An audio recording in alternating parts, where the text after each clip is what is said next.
Hello everyone, welcome to my new blog. সকলকে আমার তরফ থেকে অনেক অনেক অনেক শুভেচ্ছা। কিসের জন্য? কারণ বসন্ত এসে গেছে। লোকে এখন প্রেম করবে, রং মাখবে, বিভিন্ন রকমের ফটোশ্যুট করবে শাড়ি পরে সেজেগুজে। আর আমি এখন হাঁচবো, কাশবো, মানে আমার অবস্থা দেখেই বুঝতে পারছো।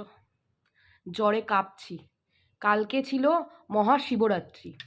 সবাই সবার হাজব্যান্ডের জন্য পুজো দিয়েছে, বয়ফ্রেন্ডের জন্য পুজো দিয়েছে। ভাই আমার জন্য কে পুজো দিয়েছিস একটু বলবি? আমি কথা বলতে পারছি না ঠিক মতো। কালকে রাত্রির থেকে আমার এত শরীর খারাপ। মানে এই প্রথমবার হলো যে শিবরাত্রির পরে আমার এরকম ঠান্ডা লেগেছে। আমি তো এটাই ভেবে পাচ্ছি না কে আমার নামে জল ঢাললো। তো সত্যি কথা বলছি, মজা করছি না। সবাই খুব সাবধানে থেকো।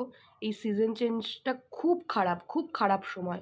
মানে জাস্ট 1 উইক আগেই আমি একটা অ্যান্টিবায়োটিকের পুরো কোর্স কমপ্লিট করেছি, তারপরও আমার আজকে এই অবস্থা। আমার মাথা যন্ত্রণায় ফেটে যাচ্ছে, চোখ মুখ ফুলে গেছে, কখনো ঠান্ডায় কাঁপছি, আবার কখনো গরম লাগছে, মানে পুরো কনফিউজিং। তো বর ভালোবেসে এক বাটি স্যুপ এনে দিয়েছে, গরম গরম, ধোয়া উঠছে এখনো। এটাই খাবো আজকে। জানি না পুরোটা খেতে পারবো কিনা, কারণ আমি জানি না কেন আমার মুখের ভেতরের পুরো জায়গাটা আমার ছাল গেছে, কি করে গেছে আমি জানি না। আমি কোনো শক্ত খাবার লাইক ভাত, মুড়ি, রুটি খেতে পাচ্ছি না চিবিয়ে।